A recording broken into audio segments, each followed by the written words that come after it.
Hai, selamat datang di Sabar Talks, tempat di mana kisah hidup jadi pelajaran berharga. Kalau kamu suka cerita yang menyentuh hati, klik subscribe sekarang juga ya. Jangan lupa like videonya, dan tulis di komentar kamu nonton dari mana. Siapa tahu, ada teman satu kota di sini. Dan sekarang, mari kita mulai kisah hari ini. Hujan baru saja reda ketika rombongan pengantin pria datang ke rumah sederhana keluarga Nadia. Di tengah deretan kursi plastik dan hiasan bunga sederhana yang digantung di teras, tampak jelas bahwa pesta itu bukan pesta mewah. Tapi senyuman Nadia pagi itu, di balik kerudung putih dan gaun pengantin sederhana yang dipakainya, mengalahkan segalanya. Raka, lelaki yang kini resmi menjadi suaminya, berdiri di samping dengan tatapan bangga. Ia mengenalkan Nadia pada semua keluarganya. Orang tua Raka, terutama ibunya, sempat memberikan pelukan hangat, walau mata sang ibu sempat menelusuri gaun Nadia dari atas sampai bawah. Tatapan itu tajam, seperti sedang menilai. Tapi Nadia mencoba mengabaikannya. Baginya, pernikahan ini adalah awal baru. Ia percaya, seiring waktu, semua akan menjadi lebih baik. Setelah pesta usai dan para tamu mulai meninggalkan halaman rumah, Nadia duduk bersama Raka di bangku kayu tua dekat jendela. Malam itu hujan turun lagi. Gerimis kecil membasahi kaca. Raka menggenggam tangan Nadia, lalu berkata dengan serius, "Aku tahu mungkin keluargaku terlihat berbeda. Tapi aku janji, aku akan selalu lindungi kamu. Nat, kamu gak akan pernah sendirian." Ucapan itu menguatkan Nadia. Ia mengangguk pelan, merasa bahwa hidup barunya akan dipenuhi cinta dan ketulusan. Beberapa hari kemudian, Nadia resmi pindah ke rumah Raka. Bukan rumah besar dengan gerbang tinggi seperti yang sering ia lihat di film, tapi jelas rumah itu jauh lebih mewah daripada rumah orang tuanya. Terletak di kawasan perumahan elit, dengan 2 mobil di garasi, perabot mahal di ruang tamu, dan lemari dapur yang penuh alat makan berbahan kristal. Semuanya tampak sempurna. Hari-hari pertama terasa menyenangkan. Nadia mulai terbiasa dengan aktivitas barunya sebagai istri. Ia bangun lebih pagi, menyiapkan sarapan untuk Raka, dan sesekali mengobrol dengan ibu mertuanya yang senang membicarakan tetangga. Walau Nadia kadang merasa canggung, ia tetap berusaha ramah dan sopan. Namun, setelah 6 bulan berlalu, suasana rumah itu mulai terasa berbeda. Nadia mulai memperhatikan perubahan kecil. Seperti ketika ayah mertua sering termenung di ruang tamu sambil memandangi tumpukan kertas. Atau saat ibunya Raka diam-diam mengangkat telepon dengan nada tegang, lalu buru-buru mematikannya saat Nadia masuk ruangan. Raka pun mulai sering pulang malam. Katanya, urusan pekerjaan sedang banyak. Tapi Nadia tahu, ada sesuatu yang tidak dia ceritakan. Suatu malam, ketika sedang membereskan meja makan, Nadia mendengar suara samar-samar dari ruang kerja Raka. Ia tidak bermaksud menguping, tapi saat mendengar nama mertuanya disebut-sebut dalam kalimat seperti utang dan penagih, hatinya berdegup cepat. Malam itu, saat Raka keluar dari ruang kerja, Nadia memberanikan diri bertanya, "Mas, semuanya baik-baik aja, kan? Aku dengar tadi ada yang nyebut soal utang." Raka terdiam sejenak. Tatapannya kosong. Lalu ia menarik napas dalam dan menjawab pelan. "Itu cuma masalah kecil, Nat. Gak usah khawatir. Urusan kerjaan papa aja." Tapi jawabannya tak menenangkan. Justru makin membuat Nadia curiga. Beberapa minggu kemudian, Nadia diajak makan malam bersama keluarga besar Raka. Tempatnya di sebuah restoran mewah, dengan lantai marmer mengilap dan lampu gantung kristal bergoyang pelan di langit-langit. Semuanya tampak mewah, tapi suasana meja makan terasa dingin. Sepupu-sepupu Raka berbicara pelan, sesekali melirik Nadia. Ibunya Raka tiba-tiba menyelipkan kalimat yang tak Nadia duga. "Keluarga tuh saling bantu ya, Nat, apalagi kalau sudah masuk jadi bagian." "Betul, kan?" Nadia hanya tersenyum. Tapi di dalam hatinya, ia bingung. Bantu apa? Setelah makan malam selesai, ayah mertua mengajak Nadia dan Raka berbicara di parkiran. Saat itulah untuk pertama kalinya Nadia tahu bahwa rumah yang mereka tinggali sebenarnya sudah digadaikan. bahwa bisnis keluarga bangkrut setahun sebelum pernikahan. Dan sekarang, mereka dikejar-kejar penagih. Kita cuma butuh bantuan sedikit aja, Nat, ujar ayah mertua, dengan nada memelas tapi tegas. Kamu kerja di perusahaan. Gajimu kan cukup untuk cicil sebagian dulu. Nadia menatap Raka, berharap suaminya menjelaskan semuanya. Tapi Raka hanya diam, menunduk, seperti tak berdaya. Hatinya remuk. Lalu, tiba-tiba ibunya Raka berkata dingin, kalau gak bisa bantu, lebih baik kamu pikirkan baik-baik posisi kamu di keluarga ini. Nadia mematung. Angin malam terasa dingin menusuk kulit. Matanya perih. Bukan karena angin, tapi karena air mata yang hampir jatuh. Tapi belum bisa ia biarkan mengalir. Dan saat itu, untuk pertama kalinya sejak menikah, Nadia sadar, hidupnya tidak lagi sesederhana cinta dan janji manis. Ia kini berada di tengah pusaran yang tak pernah ia pilih. Tapi ini baru permulaan. Malam itu, Nadia tidak tidur. Ia duduk di tepi ranjang, memandangi Raka yang sudah tertidur lelap, atau setidaknya pura-pura tidur. Lampu kamar sudah mati. Hanya cahaya temaram dari jendela yang menyinari sebagian wajah lelaki yang dulu ia percaya akan melindunginya. Dada Nadia sesak. Tangannya mengepal, menahan rasa yang belum sempat ia beri nama. Ia menikah karena cinta. Tapi kini, ia merasa seperti sedang dilibatkan dalam perjanjian yang tidak pernah ia sepakati. Pagi harinya, suasana di rumah seperti biasa. Tenang, rapi, dan dingin. Terlalu tenang. Terlalu rapi, terlalu dingin. Nadia menyiapkan sarapan dengan tangan gemetar. Ia berharap Raka akan bicara, akan menjelaskan, akan menunjukkan bahwa dia masih suami yang dulu. Tapi tidak. Raka hanya duduk, memakan roti tanpa kata, lalu pergi dengan terburu-buru. Tak ada pelukan, tak ada cium kening seperti biasanya. Dan saat pintu tertutup, Nadia jatuh terduduk di lantai dapur. Punggungnya bersandar pada lemari. Air mata yang semalaman tertahan akhirnya tumpah. Beberapa hari kemudian, Nadia mencoba menjalani harinya seperti biasa. Ia tetap berangkat kerja, menyapa rekan-rekan dengan senyum tipis, lalu tenggelam dalam tumpukan laporan. Tapi di dalam hatinya, ada kekacauan yang tak bisa disingkirkan. Saat istirahat makan siang, Nadia menerima telepon dari nomor tak dikenal. Suaranya laki-laki, kasar, dan langsung mengarah ke intinya. Ibu Nadia, benar Anda istri dari Raka? Nadia mengernyit. Iya, ada apa? Suami ibu masih belum membayar cicilan bulan ini. Sesuai data, Anda juga sebagai penjamin kedua. Kami minta kerjasama baik Anda, sebelum kami bawa ke jalur hukum. Nadia terpaku. Penjamin kedua? Maksudnya apa? Saya tidak pernah. Sambungan diputus. Tangannya gemetar. Ia menatap layar ponsel dengan pandangan buram. Penjamin kedua? Kapan? Siapa yang menaruh namanya di atas surat utang? Begitu pulang, Nadia tidak bisa menahan diri. Ia mendatangi Raka yang baru saja mengganti baju di kamar. Wajahnya terlihat lelah. Tapi Nadia tidak peduli. Mas, aku barusan dihubungi penagih utang. Mereka bilang aku penjamin kedua. Apa maksudnya itu? Raka terdiam beberapa saat. Lalu perlahan berkata, aku pinjam nama kamu, waktu awal-awal krisis. Aku butuh buat lunasin aset rumah. Kalau enggak, kita udah diusir dari sini sejak bulan lalu. Nadia merasa jantungnya berhenti berdetak. Tanpa bilang aku dulu. Suaranya bergetar. Aku takut kamu nolak. Nat, aku takut kamu pergi. Aku nggak punya pilihan. Jadi kamu pilih nyeret aku diam-diam, daripada hadapin aku jujur. Raka menunduk, tak membantah. Nadia berdiri dari tempat tidur. Kepalanya pusing. Udara terasa pengap. Ia melangkah keluar kamar, menuruni tangga sambil mengabaikan panggilan lirih Raka.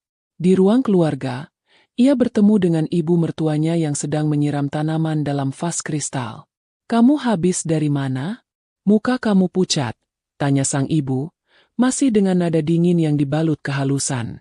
Nadia mendekat. Bu, saya tahu semuanya. Utang, rumah yang diagunkan, bahkan nama saya yang dipakai buat jaminan. Wajah sang ibu langsung berubah. Tak lagi bisa menyembunyikan keterkejutannya. Tapi ekspresi itu hanya sebentar. Lalu ia tersenyum sinis. Ya memangnya kenapa? Kamu kan istri Raka. Istri itu ikut suami. Susah senang bareng. Atau kamu pikir jadi menantu kami itu cuma buat hidup enak saja? Nadia menatapnya lekat-lekat. Suara hatinya seperti berteriak.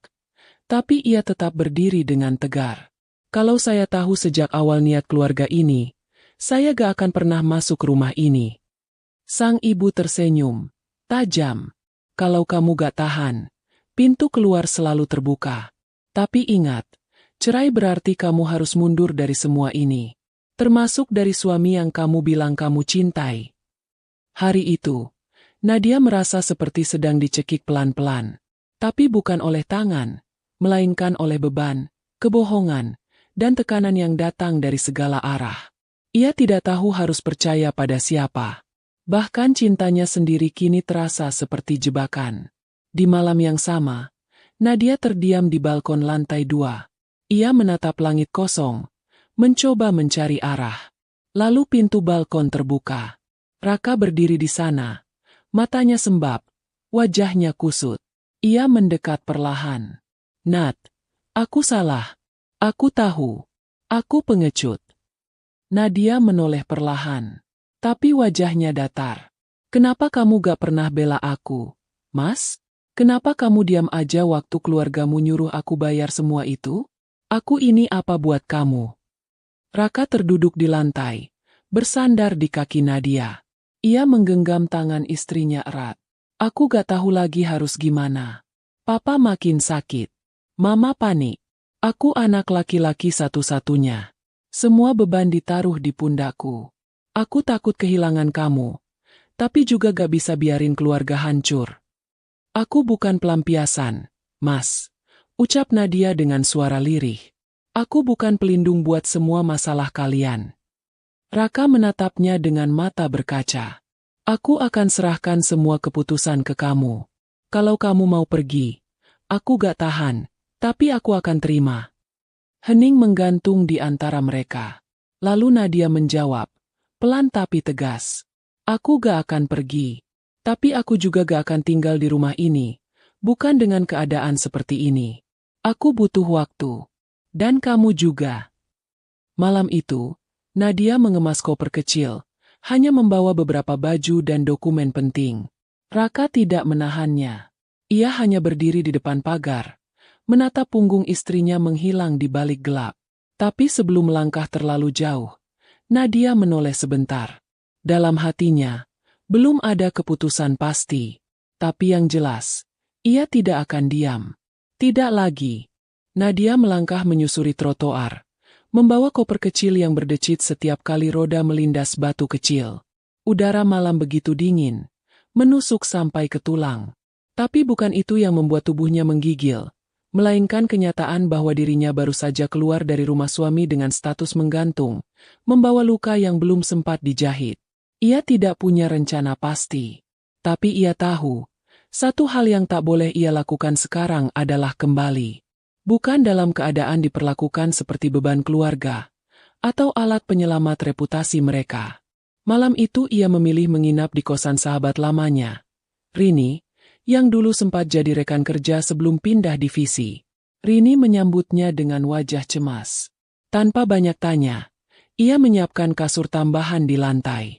Saat lampu sudah dimatikan dan hanya suara kipas angin yang terdengar, barulah Nadia menceritakan segalanya.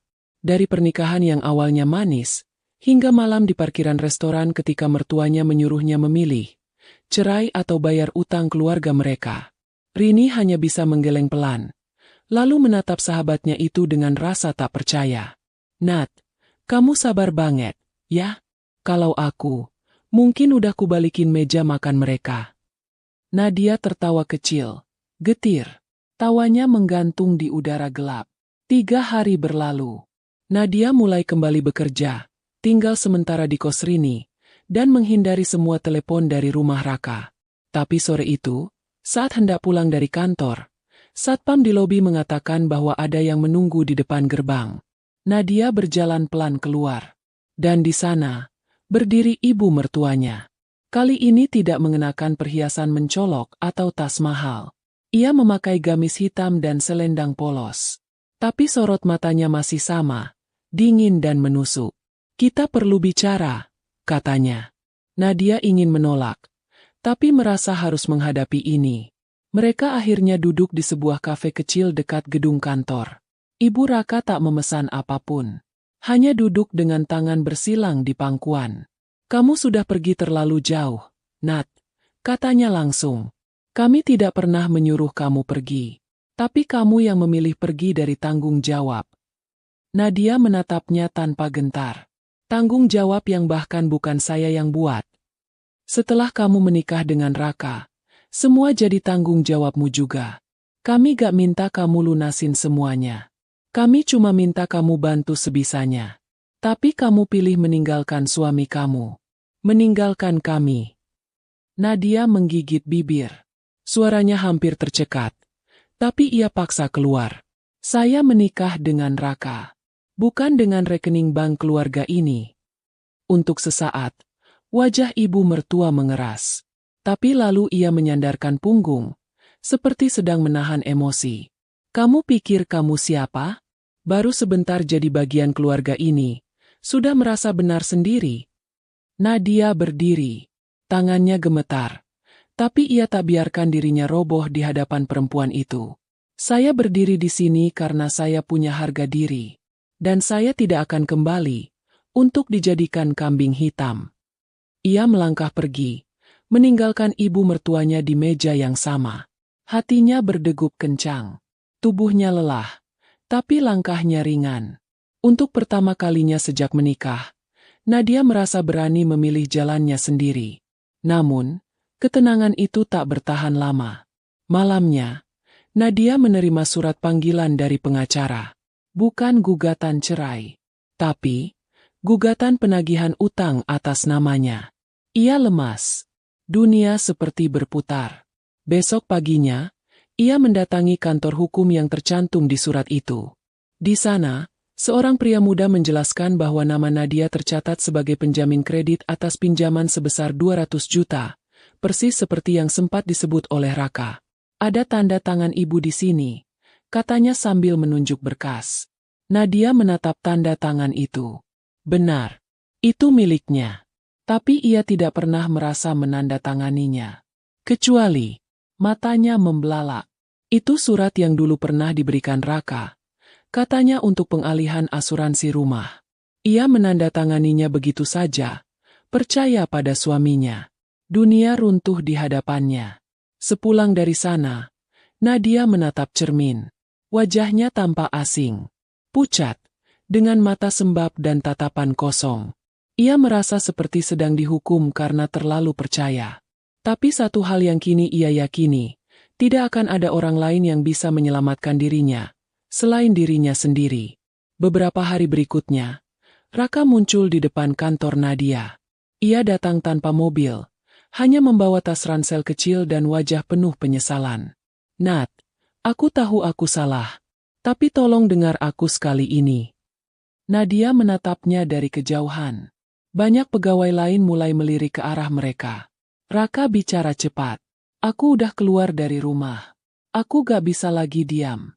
Aku udah bilang ke mama, papa, aku gak mau pakai uang kamu, gak mau libatkan kamu lagi. Aku mau beresin semua ini sendiri." "Dengan apa, Mas?" tanya Nadia datar. "Dengan janji lagi? Dengan surat yang bisa kamu kasih dan aku disuruh tanda tangan tanpa baca?" Wajah Raka memerah. "Malu. Aku salah. Dan aku akan bayar semuanya. Aku kerja sekarang di bengkel teman. Gajinya kecil. Tapi aku mulai dari nol. Aku gak mau kamu jadi korban." Nadia tidak langsung menjawab. Tapi dalam hatinya, ada getaran lain. Ia tahu, Raka terlambat. Tapi setidaknya, lelaki itu akhirnya bangun dari tidur panjangnya. Namun, konflik belum berakhir. Beberapa hari setelah pertemuan itu, Nadia dipanggil HRD kantornya. Mereka menerima email anonim yang menyebutkan bahwa Nadia terlibat dalam skandal utang dan penyalahgunaan posisi sebagai penjamin bank. Meskipun tidak terbukti, reputasinya sebagai karyawan jadi dipertanyakan. Nadia nyaris kehilangan pekerjaannya. Ia duduk di ruang kerja kecilnya, menatap jendela yang dipenuhi titik-titik air hujan.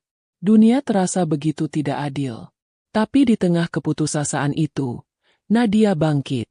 Ia mulai berkonsultasi dengan pengacara untuk membuktikan bahwa ia tidak menandatangani surat itu dalam keadaan sadar akan isinya. Ia mencari data, mengumpulkan bukti, dan merekam semua percakapan dengan pihak keluarga mertuanya. Ia tak lagi ingin jadi korban. Di tengah semua itu, satu hal paling menyesakkan adalah Raka tak pernah membelanya secara terbuka. Ia hanya berjanji dalam diam, tapi tak pernah menghadang ibunya, atau menyatakan bahwa Nadia tak bersalah. Dan pada akhirnya, ketika Nadia dihadapkan pada pilihan, menerima beban itu, atau resmi mengajukan gugatan cerai, maka pilihan itu pun datang. Keluarga Raka menggelar pertemuan keluarga. Kali ini bukan di restoran, tapi di rumah kerabat yang lebih kecil. Suasananya tidak mewah, justru seperti sedang rapat darurat. Di tengah ruangan, ayah mertua duduk dengan selang infus di tangan. Wajahnya tampak tua dan letih. "Kamu harus bantu keluarga ini, Nat," katanya. "Kalau tidak, kami akan lepaskan kamu dari keluarga ini sepenuhnya." Nadia berdiri. Matanya menatap satu-satu orang di ruangan itu. Ibunya Raka. Diam. Raka hanya menunduk. Sepupu-sepupu lain pura-pura sibuk memainkan ponsel. Dengan suara tegas, Nadia berkata, "Saya tidak takut diceraikan. Tapi saya takut menjadi istri yang kehilangan dirinya sendiri." Ia lalu melangkah ke arah pintu. Tapi sebelum keluar, ia menoleh. "Kalau kalian butuh penyelamat, carilah di tempat lain. Karena yang kalian cari, bukan menantu, tapi korban." Setelah kata-kata itu terucap, Nadia melangkah pergi dari ruangan, meninggalkan keheningan yang tak seorang pun sanggup pecahkan. Pintu ditutup perlahan di belakang punggungnya. Ia tidak menoleh, tidak butuh persetujuan, tidak butuh permohonan maaf. Yang ia butuhkan hanya satu, kebebasan dari tekanan yang selama ini menyamar sebagai keluarga. Langit malah menggantung berat di atas kepalanya. Tapi langkah Nadia terasa ringan. Untuk pertama kalinya sejak ia menikah, ia merasa utuh. Rasa takut itu masih ada, namun perlahan kalah oleh keyakinan bahwa ia sedang berjalan ke arah yang benar, bukan hanya untuk menyelamatkan dirinya, tapi untuk mengenal siapa dirinya sesungguhnya. Beberapa minggu berlalu. Nadia memilih untuk tidak kembali ke rumah suaminya.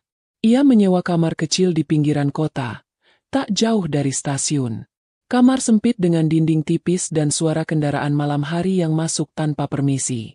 Tapi ruangan itu memberinya sesuatu yang tak pernah ia dapat dari rumah mewah mertua, ketenangan. Ia mulai belajar berdagang online. Awalnya hanya menjual barang-barang bekas miliknya sendiri.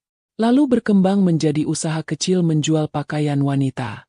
Rini, sahabatnya, menjadi pelanggan pertama, dan perlahan memperkenalkan lapak daring Nadia ke teman-teman lainnya. Siang menjadi padat, malam menjadi sibuk, tapi Nadia senang. Di antara keringat dan rasa lelah, ia merasa hidup kembali.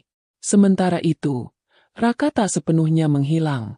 Sesekali, lelaki itu datang diam-diam ke kios tempat Nadia menitip barang, hanya untuk memastikan istrinya baik-baik saja. Tapi ia tak pernah memaksa bicara.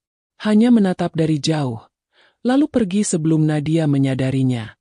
Hingga suatu malam, di depan kamar kontrakan Nadia yang sempit, terdengar suara ketukan. Nadia membuka pintu perlahan. Dan di sana, berdiri Raka. Wajahnya lebih kurus, matanya cekung, dan tangannya memegang tas ransel kumal. Tapi bukan itu yang membuat Nadia tercekat, melainkan luka memar yang tampak di sisi pelipisnya. "Aku cuma minta waktu sebentar," katanya pelan. Nadia mengangguk, memberi jalan. Raka masuk dan duduk di lantai, karena tak ada kursi lain di kamar itu. "Aku keluar dari rumah. Total, katanya. Mama marah besar. Papa gak mau bicara lagi. Tapi aku gak bisa terus berdiri di antara kalian. Aku harus milih. Nadia diam. Hatinya bergetar. Tapi ia jaga wajahnya tetap tenang. Dan kamu pilih aku? Tanyanya datar. Raka mengangguk. Aku pilih jadi laki-laki. Hening menggantung. Di luar, suara pengamen terdengar samar. Aku mulai kerja jadi kurir barang. Gajinya cukup buat makan dan bayar kos. Gak banyak, tapi halal. Dan yang paling penting, semua atas nama sendiri. Gak ada lagi yang pakai nama kamu tanpa izin. Tambahnya, Nadia menatapnya lama. Ia melihat lelaki yang dulu ia nikahi, bukan dalam bentuk sempurna, tapi dalam bentuk yang lebih nyata. Penuh luka, tapi berusaha menebus. Kenapa kamu datang ke sini malam-malam? Raka terdiam sejenak, lalu menjawab. Karena besok pagi aku mau keluar kota. Ada tawaran kerja jadi operator gudang di Bandung. Aku gak tahu kapan bisa ke Jakarta lagi. Tapi sebelum pergi, aku cuma pengen kamu tahu. Aku nyesel. Bukan karena kamu pergi, tapi karena aku diam terlalu lama. Nadia menggigit bibirnya. Ia bisa merasakan jantungnya berdebar cepat. Tapi ia tidak bicara. Raka berdiri, hendak pamit. Tapi sebelum langkah keluar, ia menoleh sekali lagi. Aku gak minta kamu balikan. Aku cuma pengen kamu tahu. Aku gak akan biarin kamu terus disalahin atas kesalahan yang bukan kamu buat. Begitu pintu tertutup, Nadia terduduk. Kali ini bukan karena patah hati, tapi karena harapan yang tak bisa ia bunuh sepenuhnya. Hari-hari berlalu. Bisnis online Nadia mulai berkembang. Ia bahkan mendapat tawaran kerjasama dari toko butik kecil di kawasan Blok M. Untuk pertama kalinya, ia bisa menyisihkan uang bukan hanya untuk hidup, tapi juga untuk bermimpi. Hingga suatu hari, Nadia mendapat kabar yang membuatnya terdiam cukup lama. Ayah mertuanya meninggal dunia. Ia mendengarnya dari Rini, yang membaca berita singkat dari status WhatsApp saudara sepupu Raka. Nadia tidak diundang, tidak dikabari. Tapi malam itu, ia tetap datang diam-diam ke rumah duka. Berdiri jauh di balik pohon, menyaksikan keluarga yang pernah menyuruhnya pergi kini larut dalam tangisan yang sepi. Di sana, ia melihat Raka. Wajahnya dingin, tidak menangis. Tapi tubuhnya seperti menahan terlalu banyak beban. Ibu mertuanya duduk di kursi roda, disorot lampu temaram. Tampak lebih tua puluhan tahun dari terakhir kali Nadia melihatnya. Tanpa sengaja, pandangan mereka bertemu. Ibu mertuanya menatap Nadia sekilas, lalu memalingkan wajah. Nadia pun melangkah pergi. 1 bulan setelah kepergian sang ayah mertua, Nadia menerima undangan pertemuan keluarga dari Raka. Kali ini, bukan pertemuan resmi. Hanya Raka, ibunya, dan 2 adik sepupu yang tersisa. Di ruang tamu rumah kecil milik kerabat jauh yang kini mereka tinggali, Ibu Raka membuka pembicaraan. Tak lagi dengan nada tinggi atau tatapan merendahkan, tapi dengan suara yang berat, pelan, dan getir. Aku tahu aku salah, Nat. Tapi waktu itu, aku cuma takut keluarga ini hancur. Aku takut orang tahu kami bangkrut. Aku takut kehilangan muka. Tapi ternyata, kehilangan kamu jauh lebih buruk. Nadia tak langsung menjawab. Ia menatap perempuan itu, melihat keletihan, melihat sisa ego yang kini tinggal bayangan. Kami cuma punya 1 permintaan, lanjutnya. Kalau nanti kamu dan Raka siap mulai lagi, kami gak akan ikut campur. Hening mengendap. Raka hanya duduk diam, menunduk. Tak ada desakan, tak ada paksaan. Hanya ruang terbuka. Dan keputusan yang benar-benar ada di tangan Nadia. Ia menarik napas panjang. Aku gak janji bisa balikan sekarang. Tapi kalau kita mulai lagi, itu harus dari awal. Gak ada tekanan. Gak ada rahasia. Dan gak ada keluarga yang mencampuri pernikahan kita lagi. Raka menatapnya. Perlahan. Matanya berkaca. Aku siap. Dan kali ini, Nadia percaya. Bukan karena janji, tapi karena perjuangan. Karena keberanian Raka untuk kehilangan semuanya, demi menjadi laki-laki yang seharusnya ia jadi sejak awal. Itulah alasan kenapa, 3 bulan setelah pertemuan di rumah kerabat itu, Nadia memutuskan untuk membuka lembar baru. Bukan dengan kembali ke rumah yang dulu ditinggalkannya, tapi dengan membangun rumah baru, dari pondasi yang benar, dari hubungan yang dibentuk tanpa manipulasi atau tekanan keluarga. Mereka menikah lagi secara sederhana. Hanya berdua di hadapan penghulu dan 2 orang saksi. Tak ada gaun putih, tak ada pesta besar, tak ada pelukan dari keluarga. Tapi justru itulah yang membuatnya terasa benar. Pernikahan kali ini bukan karena cinta yang ditutup janji, melainkan cinta yang terbukti melewati luka, aib, dan krisis kepercayaan. Nadia dan Raka memulai hidup dari nol. Mereka menyewa rumah kecil di pinggiran Depok, di kawasan kampung yang sederhana. Raka masih bekerja sebagai operator gudang, sementara Nadia kini mengelola toko online dan perlahan memperluas jangkauan ke reseller daerah. Untuk pertama kalinya, mereka belajar jadi pasangan yang benar-benar setara. Tak ada yang merasa paling berkorban. Tak ada yang diam demi menutupi kebohongan. Semuanya dikatakan. Semuanya dihadapi. Namun, kedamaian itu kembali diuji. Suatu sore, saat Nadia tengah menyortir stok barang di ruang tamu yang juga difungsikan sebagai gudang kecil, ponselnya berdering. Nomor tak dikenal. Awalnya ia ragu untuk mengangkat, tapi suara di seberang membuatnya langsung duduk. Ibu Nadia? Ini dari Rumah Sakit Harapan Baru. Ibu mertua Anda, Nyonya Sri Rahayu, baru saja dirawat. Beliau mencantumkan Anda sebagai kontak darurat. Nadia terdiam. Ia merasa dada diremas. Nama itu, ibu mertuanya, sudah lama tak disebut dalam hidupnya. Sejak kepergian ayah Raka dan bubarnya keluarga besar, perempuan itu tak pernah lagi muncul dalam percakapannya dan Raka. Nadia buru-buru memanggil Raka, dan mereka langsung menuju rumah sakit malam itu juga. Hujan turun di sepanjang perjalanan. Jalanan basah memantulkan cahaya lampu mobil. Tak ada suara di dalam kabin. Hanya suara wiper dan detak cemas di dada masing-masing. Begitu tiba di rumah sakit, mereka menemukan Ibu Raka terbaring lemah di ranjang UGD. Wajahnya pucat, tubuhnya mengecil, dan tangan keriput itu tampak menggenggam erat tas kecil di atas perutnya. Saat melihat Nadia dan Raka datang, air matanya menetes tanpa suara.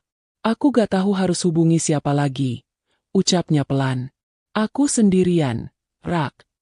Raka menggenggam tangan ibunya. Di wajahnya tak ada kemarahan, hanya kesedihan. Kamu boleh benci ibu, lanjutnya, menatap Nadia.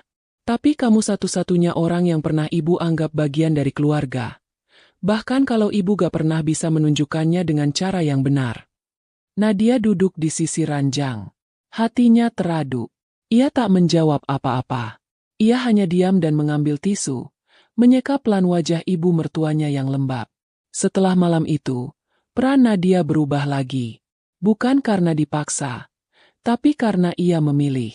Ia merawat ibu mertuanya yang kini tinggal sendiri dan sakit-sakitan. Setiap pagi, Nadia datang mengantar makanan, mengurus obat, dan menyuapi dengan tangan sendiri. Ia tak menuntut ucapan terima kasih. Ia hanya ingin menjalani hidup tanpa dendam. Ia tahu betul, luka tak selalu bisa hilang, tapi bisa diredakan. Lambat laun, hubungan yang dulu seperti perang dingin berubah menjadi tenang. Ibu mertuanya lebih banyak diam, tapi sorot matanya tak lagi tajam. Bahkan, suatu sore, di tengah suara televisi yang memutar sinetron, ia berkata pelan, "Kamu lebih kuat dari yang aku kira. Aku dulu salah menilaimu." Dan untuk pertama kalinya sejak menikah, Nadia melihat air mata jatuh dari mata perempuan yang dulu sangat ditakutinya itu. Ia hanya tersenyum, lalu menjawab, "Kita semua pernah salah, Bu. Yang penting kita nggak ulangi." Tahun berikutnya, usaha Nadia berkembang pesat. Ia membuka toko kecil di pinggir jalan raya, menyerap tenaga kerja dari ibu-ibu sekitar, dan membuka pelatihan menjahit untuk janda muda di lingkungannya. Tak banyak bicara, tak banyak memamerkan. Ia hanya bekerja dan bangkit. Raka juga menunjukkan perkembangan. Dari pekerja gudang, Ia dipercaya jadi pengawas logistik, dan perlahan, jadi kepala cabang. Mereka tak lagi kaya seperti dulu, tapi hidup mereka kini bersih dari tipu daya dan kebohongan. Suatu hari, saat mereka sedang menyortir pakaian bersama di toko, seorang perempuan datang, mata sembab, membawa anak kecil dalam gendongan. Ia memperkenalkan diri sebagai mantan karyawan ayah Raka yang dulu di PHK tanpa pesangon. Suaminya sakit keras, dan anaknya belum sekolah. Tanpa tanya lebih jauh, Nadia memintanya duduk. Ia buatkan teh manis, dan menyodorkan 2 plastik berisi pakaian layak pakai. Besok datang lagi, ya, kata Nadia. Saya mau tawarkan kerja di sini, bantu-bantu gudang. Perempuan itu menangis sejadi-jadinya. Dan di malam itu, saat mereka pulang berdua, Raka menggenggam tangan istrinya di dalam angkot yang penuh sesak. Kamu pernah disuruh milih, Nat, katanya pelan. Cerai, atau bayar utang keluarga. Nadia tersenyum, memandangi wajah suaminya yang kini penuh kedewasaan. Dan aku pilih, membayar semuanya. Tapi bukan dengan uang. Raka memandangnya heran. Nadia melanjutkan, tapi dengan hati yang gak pernah mau dibeli.